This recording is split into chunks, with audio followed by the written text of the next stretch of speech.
नमस्कार, मैं चिराग जैन और आप देख रहे हैं पब्लिक व्यूज इंडिया। अभी मुक्तेश्वर आनंद जो है वो योगी आदित्यनाथ के ऊपर तमाम तरह के आरोप लगाते हैं और अब एक पॉडकास्ट में उन्होंने योगी आदित्यनाथ को ना सिर्फ कसाई बताया बल्कि तमाम तरीके से उनकी आलोचना भी की। तो आइए तमाम विषयों को लेकर के लोगों से बात करते हैं और शंकराचार्य अभी मुक्तेश्वर आनंद जिस तरीके से योगी आदित्यनाथ की आलोचना कर रहे हैं उस पर लोगों का क्या कहना है, आइए जानते हैं। कि आप संत हैं और आपका भाषा का मर्यादा होना चाहिए। आप किसी एक प्रतिष्ठित आदमी के लिए जो अभी सीएम है और आने वाले देश के पीएम होंगे, तो जो वो कथन कह रहे हैं कि वो आप उसको एक आसान तरीके से या आप संगठन में आकर के भी कर सकते हैं, लेकिन ये गलत बयानबाजी जो आप दे रहे हैं, ऐसे अभद्र भाषा का प्रयोग कर रहे हैं, ये वाकई आपको एक संत या आप जो कह रहे हैं कि आप पीठाधीश या शंकराचार्य की बात कर रहे हैं, वो एक तरीके से तो आप वैद्य हैं नहीं, ये सिद्ध कर देता है। योगी नाम का तो उन्होंने चोला पहना हुआ है, वो योगी नहीं है। वो जब योगा करते हैं तो पैर उनके लड़खड़ाने लगते, तो योगी कहाँ से हुए वो? उनके पैर लड़खड़ाने लगते हैं, उनके डर से 5 फीट का जवान है, पूरा यूपी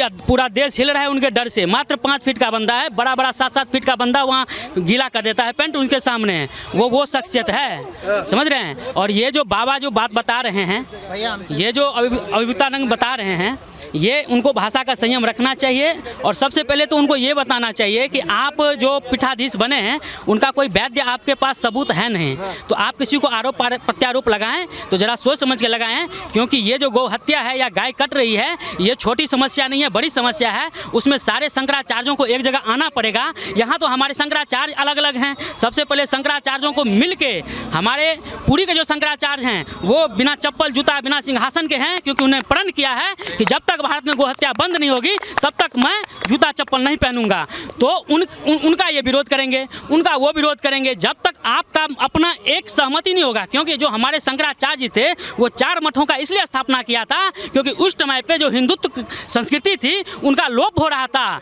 इसी वजह से उन्होंने 4 शंकराचार्य को बना करके और पूरे भारत को जोड़ा था। अगर वो सनातन विरोधी होती या गौ विरोधी होते तो जब वो प्रयागराज के वहाँ पे सांसद थे, अभी भी जाइए तो महंत थे, अभी भी गौ सेवा है और वहाँ भी गौ सेवा करते हैं। योगी जी दरअसल ये अकेला योगी बाबा तो पूरा देश का गौ रक्षा नहीं कर पाएगा। सभी सनातनियों को आजकल क्या है कि कोई गौ रखना नहीं चाहता। वो कह रहे हैं कि जो विशेष धर्म के लोग हैं वो तो गौ माता को राष्ट्र माता बनाना चाहते हैं। हमें बाहर के लोगों से नहीं, अंदर के कालनेमी योगी से बचना चाहिए। कालनेमी कौन है वो पूरा भारत देख रहा है। कालनेमी कौन है वो पूरा भारत देख रहा है। 29 में जवाब मिल जाएगा। 29 में बाबा आ रहे हैं भगवाधारी। जिस दिन और मुझे तो क्या उसी दिन बंद हो जाएगा, उसी दिन। चुनाव तो 27 में अगले साल है। 27 की बात नहीं कर रहा मैं, दिल्ली की सिंहासन की बात कर रहा हूँ। सिंहासन की बात कर रहा हूँ। यूपी तो निश्चिंत है, यूपी में कोई दिक्कत नहीं। जब अखिलेश यादव का समर्थन करते हुए नजर आ रहे हैं, वो कह रहे हैं अखिलेश यादव एक बार। हाँ, अखिलेश यादव को क्यों नहीं समर्थन करेंगे? वो तो वो नाली का कीड़ा है, वो नाली का कीड़ा है। अखिलेश क्यों नहीं समर्थन करेंगे? वो कहते हैं कि गौ का जो है ना, गौ गोबर से उनको गंध लगता है। गौ जो यादव हैं, असल यादव होते तो गौ का सेवा करना यदुवंशों का काम था, उन्हीं के वंशज हैं। लेकिन ये जिस तरीके से बयानबाजी, ये सब 27 में तो विध्वंस। जहाँ इतनी चीजें घट रही है, क्या आप वहाँ गए? योगी जी हमारे सनातन धर्म के प्रति जो निष्ठा भाव से काम कर रहे हैं, उनके काम करने की वजह से आज उत्तर प्रदेश में गुंडाराज खत्म है भाई, ठीक है। और आपको ये सवाल आचार्य शंकराचार्य से पूछना चाहिए कि आप ये विचारधारा लेके चल रहे हो, उसके लिए सेफ्टी भी योगी जी ही दे रहे हैं। अरे वो कह रहे योगी मेरे सामने नहीं खड़े हो सकते, इतना डरते हैं। आपकी इतनी हैसियत ही नहीं है कि आप योगी जी के सामने खड़े हो जाएं। बिल्कुल, इन्होंने जो बताया बिल्कुल सही बताया है कि योगी जी जो हैं वो उन्हीं के राज में आकर के, जब वो अभी तो 27 में बीजेपी की सरकार आ रही है, यूपी हम फिर से जीत रहे हैं 27 में, हम तैयारी कर रहे हैं 29 की। जब बाबा बैठेंगे तो जिस दिन भारत में गौ हत्या बंद हो गया, उसी दिन से भारत का दिन दुनिया दशा बदल जाएगा। क्योंकि हमारा गाय ही एक ऐसा प्राणी है। हमारे जो पुरातन में जो हमारे विद्वान थे या जो बड़े बुजुर्ग थे वो बेवकूफ़ नहीं थे। गाय जो है, गाय का हर एक चीज़ अमृत है। चाहे आप दूध ले लो, गोबर ले लो, मूत्र ले लो, या उनका खाल ले लो, या क्योंकि अभी जो गोबर गैस का प्लांट है उसमें अगर गाय के गोबर से बना हुआ मीथेन गैस निकलता है, जो आने वाले टाइम में जो अभी सीएनजी का काम कर रहा है उसका काम करेगी। जब हमारा गाय रहता था, गाय के गोबर से उपले से जो धुआं निकलता था तो आसपास के कीट पकड़ के मर जाते थे। उनके गोबर से खेत में पड़ता था तो हमारे खेत की उत्पादन बढ़ती थी। लेकिन आज देखिए कि वहाँ खेत जो है हमारा बंजर हो रहा है। क्यों? उसमें वो ये भी कहते हुए नजर आ रहे हैं कि जो मिडल ईस्ट का युद्ध चल रहा है, भारत को ईरान का साथ देना चाहिए। कौन कह रहा है भारत को ईरान का साथ देना चाहिए? ईरान कब ने साथ दिया भारत का?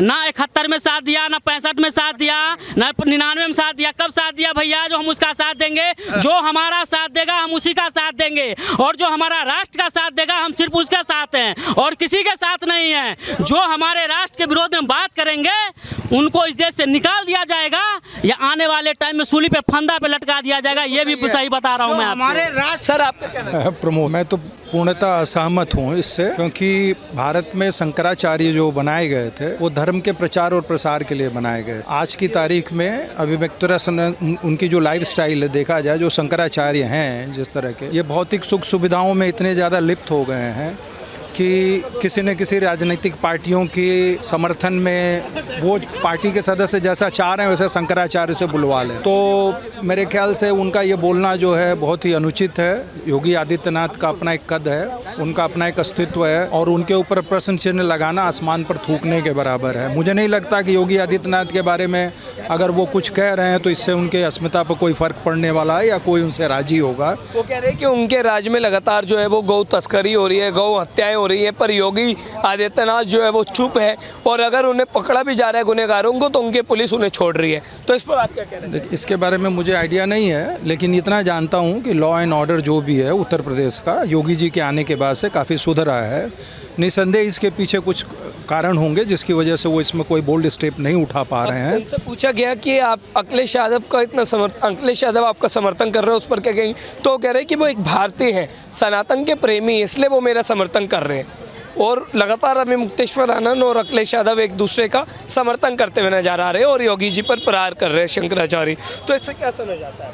उत्तर प्रदेश की जनता ने ये बता दिया है कि अखिलेश यादव का क्या अस्तित्व है उत्तर प्रदेश में, और भारत में योगी जी का जो ग्राफ है वो कितना ऊपर की तरफ जा रहा है ये आपसे भी छुपा हुआ नहीं है। तो मैं नहीं समझता कि योगी जी के ऊपर कोई आक्षेप कोई असर करने वाला है। इन लोगों की हैसियत नहीं है कि उनके ऊपर कोई प्रश्न चिन्ह लगा सकें, क्योंकि वो साफ पाक आदमी हैं और बहुत ही अनुशासित व्यक्ति हैं, धर्म की मर्यादा को जानते हैं, और एक भगवा के ऊपर वो दिन रात काम कर रहे हैं। जो उत्तर प्रदेश के बारे में जानते हैं उन्हें अच्छी तरह से पता है कि वहाँ पर गुंडागर्दी खत्म हुई है, औरतें कितनी अच्छी तरह से, स्टेट कितना डेवलप कर रहा है, इन्वेस्टमेंट कितना आ रहा है। तो इसलिए उनके ऊपर ये प्रश्न उठाना मुझे नहीं लगता। आपका क्या नाम? पिंटू हिंदू।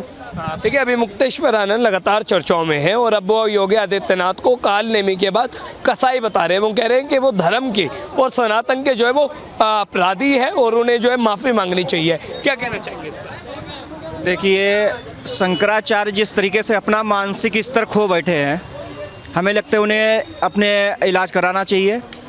और जिस तरीके की वो बयानबाजी कर रहे हैं वो तथ्यात्मक नहीं है। ये शंकराचार्य हैं तो इन्हें मटका ही काम देखना चाहिए, राजनीति में ना आए तो ज़्यादा बेहतर है। तो वो वही तो कह रहे हैं कि योगी जी भी तो योगी थे, उन्हें भी अपना जो है वो गोरखनाथ जो पीठ था वो संभालना चाहिए था, वो राजनीति में क्यों आए? देखिए, राजनीति कुछ ऐसे संत हैं जिन्हें लोकप्रियता चाहिए, और ये संत है भी कि नहीं इस पर भी प्रश्न चिन्ह है। सुप्रीम कोर्ट में 2022 में इनका मैटर गया, इनके ही यही जो फर्जी शंकराचार्य धड़ाधड़ बोल रहे हैं। और भी शंकराचार्य किसी की बयानबाजी आती है, आप तो पत्रकार महोदय हैं, किसी का आता है इंटरव्यू, कोई बोलता है मीडिया के फ्रंट में आगे, यही क्यों चल रहे हैं? बात इन पे प्रश्न चिन्ह इसीलिए है क्योंकि इन पे सुप्रीम कोर्ट में मैटर पड़ा। जब एक मठाधीश एक शंकराचार्य का अगर सुप्रीम कोर्ट में मैटर जाता तो उस पर एक प्रश्न चिन्ह खड़ा होता है, क्योंकि जब तो हमारी संस्कृत के सनातन संस्कृत को फॉलो करने वाले और तुम्हारा, क्योंकि ये जबरदस्ती के शंकराचार्य हैं, इन्हें उन्होंने घोषित नहीं किया, स्वघोषित शंकराचार्य। स्वघोषित समझ रहे हैं? कल को मैं अपने आप को प्रधानमंत्री बोलने लगूं और 4 लोग से बोले तुम हमें प्रधानमंत्री बोलो, तो ये स्वघोषित शंकराचार्य मानसिक स्तर खोज गए। आप लोगों को ज़्यादा इन पर ध्यान नहीं देना चाहिए। हमें लगता है ये तथ्यात्मक बातें नहीं है। जो लगातार जो है वो शंकराचार्य योगी आदित्यनाथ को कसाई बता रहे हैं, कह रहे हैं कि योगी आदित्यनाथ जो है वो कसाई है और उनके राज में सबसे ज़्यादा गौ हत्याएं हो रही है। क्या कहना चाहेंगे इस पर आप? देखिए, शंकराचार्य केरल में जाके गौ हत्या के बारे में बोले, बंगाल में बोले, जम्मू कश्मीर में बोले, उत्तर प्रदेश में क्यों? और फिर जब 4 साल पूरे हो गए उसके बाद में गौवंश की बातें उठा रहे हैं। क्या उत्तर प्रदेश से ज़्यादा गौवंश लेके जनता तक कोई सुरक्षित है? इस देश के अंदर 28 राज्य, 8 केंद्र शासित प्रदेश हो चुके हैं। क्या कोई सुरक्षित है? हमें बताओ। उत्तर प्रदेश में अगर देखा जाए लॉ एंड ऑर्डर सबसे बेस्ट है और योगी जी इसको लीड कर रहे हैं। हमें लगता है चांदनी रात चोरों को सुहानी नहीं लगती। तो ऐसे ही ये जो लोग हैं अपना मानसिक स्तर खो बैठे और सत्ता तक अभी हमें नहीं लगता है कि दूर दूर तक कहीं है। पर पोस्को एक्ट लगा है शंकराचार्य पर, तो वो कह रहे हैं कि मुझे फंसाने के लिए लगा है, सरकार मुझसे बदला लेना चाहती है इसलिए पोस्को एक्ट लगा है। नहीं तो वो धर्म प्रेमी है और शंकराचार्य है, वो किसी से नहीं डरते। देखिए बेटा, दूध का धुला तो आज के टाइम में कोई नहीं है, ना आप है ना हम है। रही प्रश्न चिन्ह की बात, ये जांच का विषय है। जांच होगी, कोर्ट में मैटर जाएगा। जो भी है पास्को एक्ट इनके ऊपर लगा, इन्होंने रंगोलियां मनाई या नहीं मनाई वो समय बताएगा। हम इसमें नहीं कह सकते हैं कि इनको ऊपर जो एक्ट लगाया गया वो सही है या गलत है। लेकिन ज़्यादातर जो केस आए हैं, मठाधीश हो, MP हो या MLA हो, जितने बड़े लोग हैं, क्योंकि ये पक्के अय्यासबाज होते हैं। जब प्रभुता पाई, देख मैं तुम्हारी, जब पैसा आता तो अय्यासी दिखते, गलत काम आते। जब पैसा आपके पास लक्ष्मी आएगी तो आदमी क्या सबसे पहले अय्यासी करेगा। कह रहे अखिलेश यादव धर्म के जो है सबसे बड़े सिपाही है और वो सनातन के भी जो है वो कहीं ना कहीं एक सबसे बड़े जो है वो सपोर्टर है, इसलिए वो मेरा साथ दे रहे हैं। देखिए, पहली बात तो किसके साथ खड़ा है इसके ऊपर ही प्रश्न चिन्ह है। ये जो आतंकवादी संगठन पार्टियां हैं उनके साथ खड़ा है। अयोध्या में बर्बरता के साथ गोली चलाने वाला उसी का ये शहजादा है ना। मुजफ्फरनगर दंगे में हिंदुओं को हत्या कराने वाला शहजादा है। कोसी कला में दंगा हुआ, मथुरा में राम जस यादव जय गुरुदेव की जन्मभूमि के अधिग्रहण करने के लिए 100 लोग मारे गए, JCB से तोपे गए। किस पार्टी का सपोर्ट कर रहा है? जनता ने किस तरीके से एक बार नहीं 2-2 बार इसको रिजेक्ट कर चुकी है, उस पार्टी के साथ खड़ा हुआ है। क्योंकि ये अडानी अंबानी के यहाँ जाता है, इसको लोकप्रियता चाहिए मीडिया में, फ्रंट में किसी भी तरीके से कुछ भी। हमें तो लगता है इसके ऊपर डंडा चलना चाहिए। वो कह रहे मोदी योगी की हिम्मत नहीं है मेरे सामने खड़े हो जाए, वो मेरे सवालों से भागते हैं, समय नहीं देते मुझे। इसको देखो, इस देश में कीमत सही होनी चाहिए, कौन कब बिक जाए कोई भरोसा नहीं है। तो ऐसे ही लोग जो है इनको पैसा चाहिए भाई। इधर सुनिए, ये जो शंकराचार्य है, स्वाघोषित शंकराचार्य, केस पड़ा है, इसके गुरु भाई ने केस किया है और इसकी एक रिकॉर्डिंग आई है। एक रिकॉर्डिंग वायरल हो रही है। एक डिप्टी CM है, उन्हें भी बहुत भूख है CM के पद की, लेकिन वो भी बहुत बड़े भ्रष्टाचारी है। 500 करोड़ का घोटाला किया है, योगी जी ने उनकी क्लास ली है। जो अपनी सीट से हार गए लेकिन डिप्टी CM बने। आप अब इशारा हमारा समझ गए होंगे। अरे वो कह रहे 2017 में हमने सपोर्ट किया था योगी को CM बनाने में, और आज भाई योगी जो है वो राजनीति के जो है इतने प्यारे हो गए कि वो सनातन को भूल गए हैं। वो सनातन के नाम पर, सुनिए, वो कह रहे संत के नाम पर चोला पहना हुआ है उन्होंने। सुनिए, ये शंकराचार्य कब से है आप बताइए? कब से घोषित हुआ शंकराचार्य आप बताइए ना हमें, फिर मैं बताऊं। ये ऐसे शंकराचार्य हैं, इस देश के अंदर हमारी संस्कृत को तोड़ दिया गया।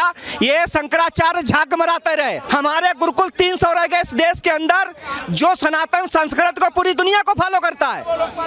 आज इस देश के अंदर 1 लाख मदरसा हो गया, इसके जिम्मेदार ये फर्जी शंकराचार्य है।